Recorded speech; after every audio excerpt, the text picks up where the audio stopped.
But anyway, so I'm heading down, I hope, towards something called the Millennium Walkway. Which Millennium, I'm guessing it was built around the year 2000. And it looks like quite a thing.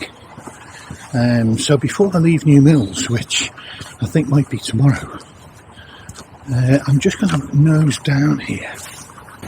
Right.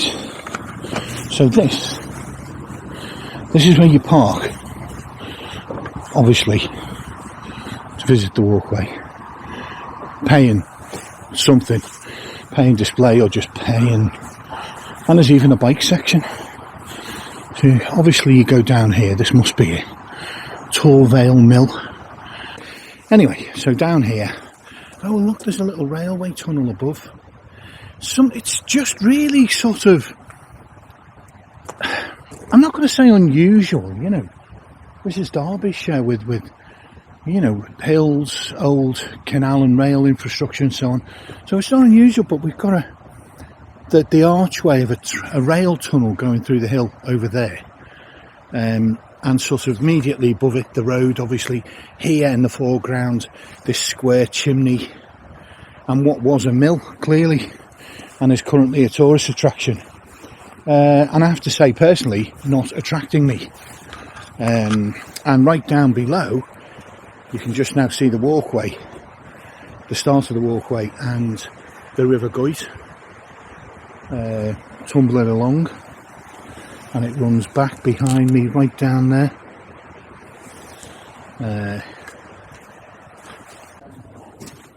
Right.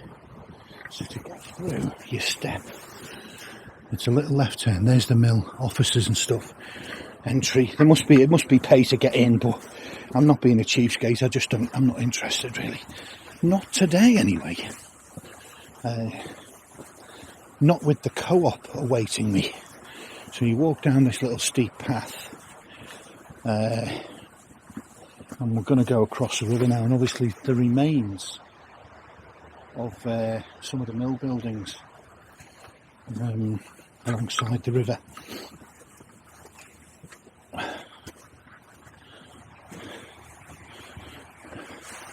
So I'm guessing this is the start of the walkway.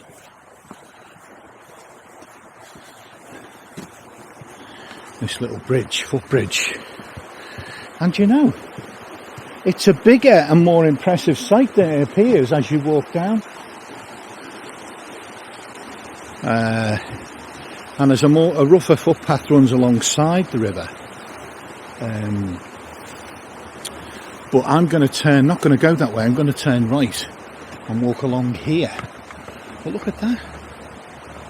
Really impressive mill building, and you can see some people on the walkway itself. Obviously this must have been a water mill using the power of the River Goyt, and the mill wheel would have been situated somewhere down there in that channel. You imagine. Obviously wild guesswork on my part, let's be honest. And look at the height of the wall above the walkway. That was to carry the railway. So I'm going to press on and get onto the walkway. I don't know what existed here before the year 2000, before this was built, this Millennium Walkway. Perhaps there was nothing. And this was your first chance. This is the first chance to sort of cut across along the other side of the mill. I mean, you could do it. Look, there's roads up here. So there's, you know, this isn't novel access. What they're giving you is a novel perspective when they built this on the river and on the mill. And there it is, the Tours Millennium Walkway. Opened April 2000. And I've got to say, you know, I'm impressed.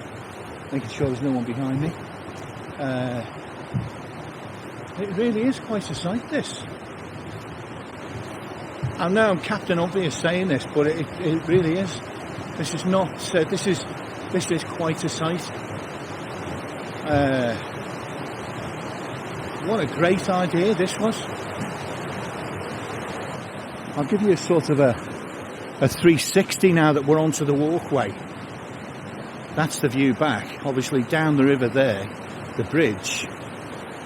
This would have been where the water wheel was, I feel sure. That wall sort of indicates to me something would have sat on it. Anyway, you know, guesswork. And it looks like the mill buildings. There's partly old stone down here. Then there's modern brick constructions in the middle of them. So this bit, like, is a mixture of 200-year-old architecture and much more recent. This is all, I feel like this is all going to be the old original stone, the mill itself.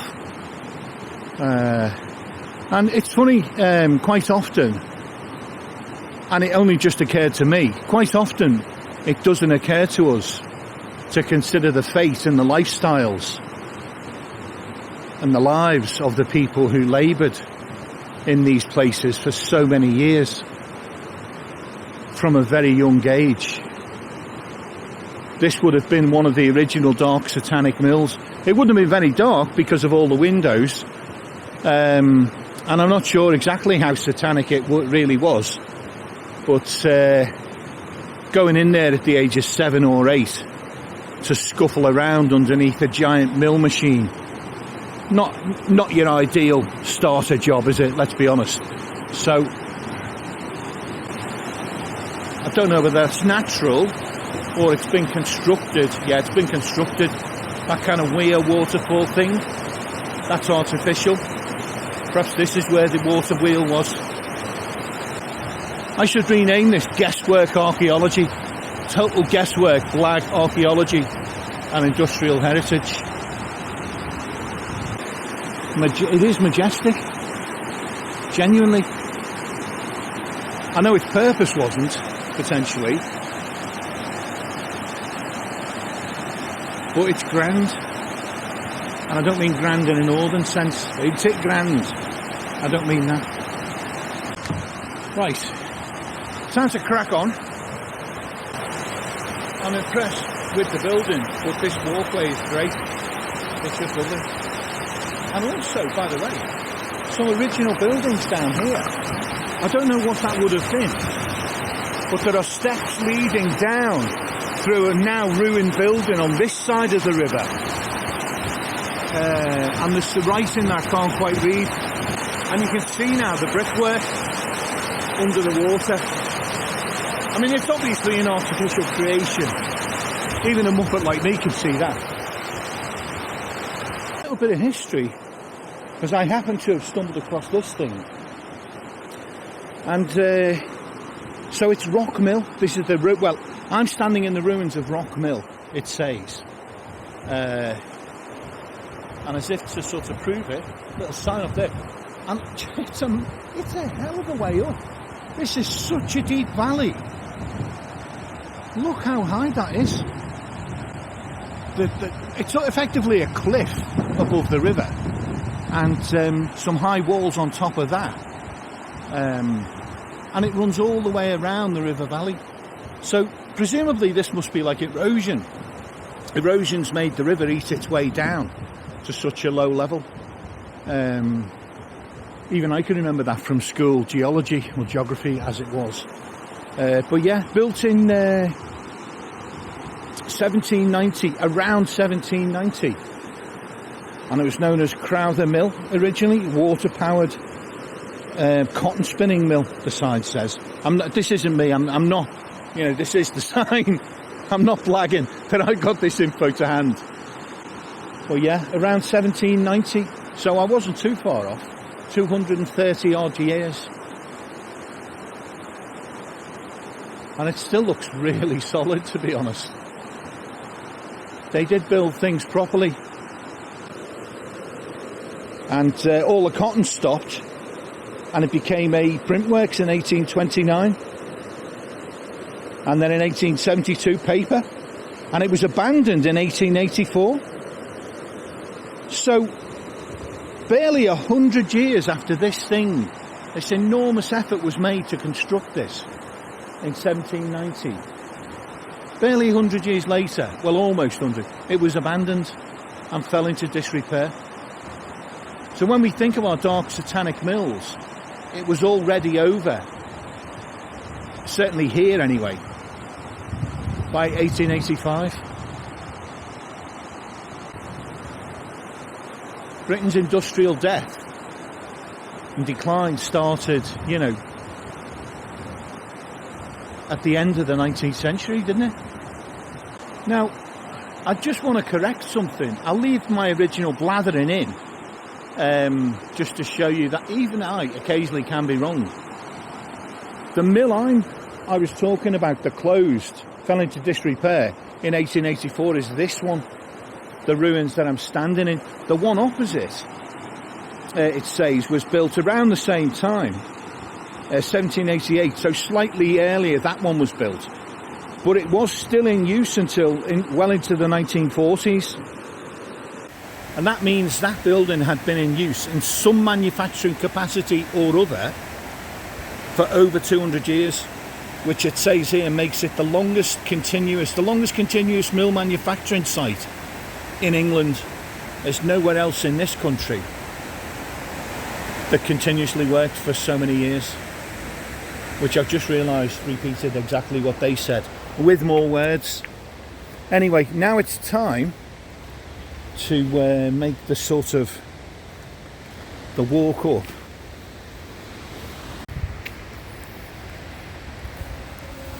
So to get up to the town centre, I've got this, what looks like a deeply unpleasant and sharp climb. But before I do that, oh, and there's another much more gentle one goes over there. I don't know if you can, and try and trace the line of it. But I need to pop into the shops to say I'm moving tomorrow. So I don't know which of these walkways is likely to lead to a shop. I have some theories on the matter. Oh wow, it's a formal rock climbing area.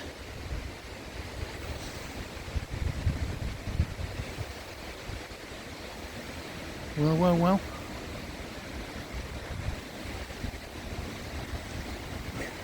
Those guys are unbelievable, those rock climbers. Just the strength to haul your own body weight up a cliff face.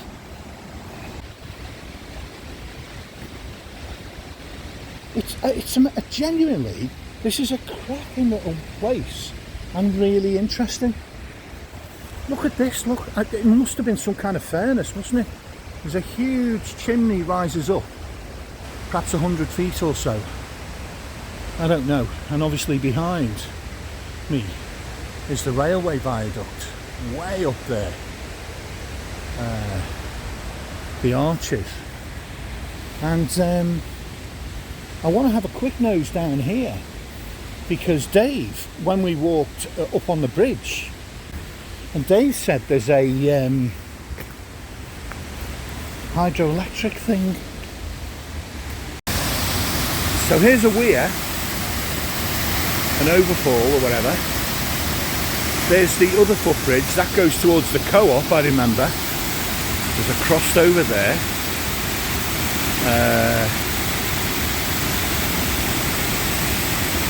This kind of double arch bridge in the distance, but here is the hydroelectric plant. Now obviously this isn't some kind of full scale thing, but you can see that the water descending is causing a screw to turn, giant screw, and it's creating electricity. So here we are. The UK's first community-owned and funded hydroelectric scheme. 240,000 kilowatt hours. In other words, enough to power 50 to 60 houses and saving 100 tonnes of CO2.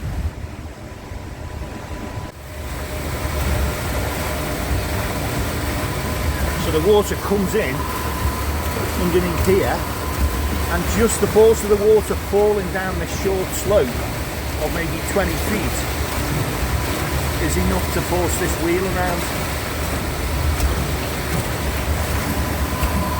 So I think my way out of here, which I'm starting to sort of ponder, is up that little footpath there.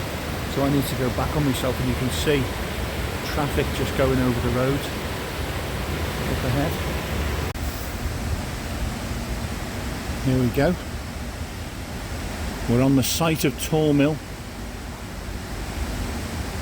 The chimney standing against the rock face was completed in 1846, which is this giant thing I spoke about. Yeah, chimney with a furnace in the bottom. So my blag guesswork, industrial archaeology, was actually correct for once. It was in use as a cloth cutting by a cloth cutting firm. When a second fire in 1912, the largest conflagration seen in New Mills, completely destroyed it. So this was the building on this site wasn't sort of shut down and fell into disrepair like so many of the others. It was burned to the ground in a terrible accident. So here we go, just a quick view back around the valley and up. So when I sort of first walked through the town,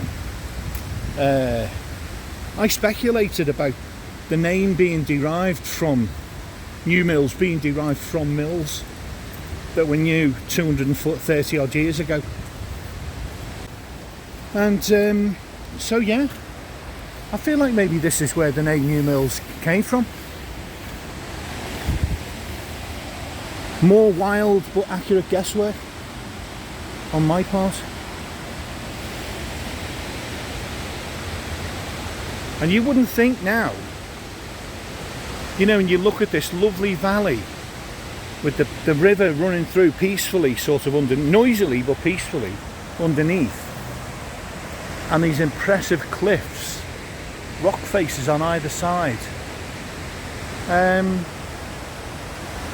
Well, I was going to say a stupid thing, which was you would never guess at the amount of industry and the busyness of people, the population, the working population that would have been scurrying to and fro at top speed down here back in the day, you know, when it was first built.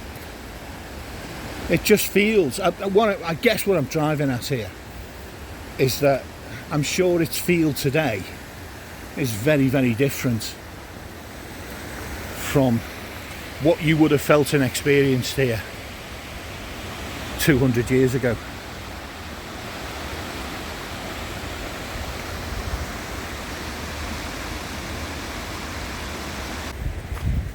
It's time to go. Time to go to the co-op to get back onto more mundane matters. It's kind of hard to get lost in a way, because I think this has brought me out on the same road I came in on with that noisy machine. But yeah, I've come out of the same street.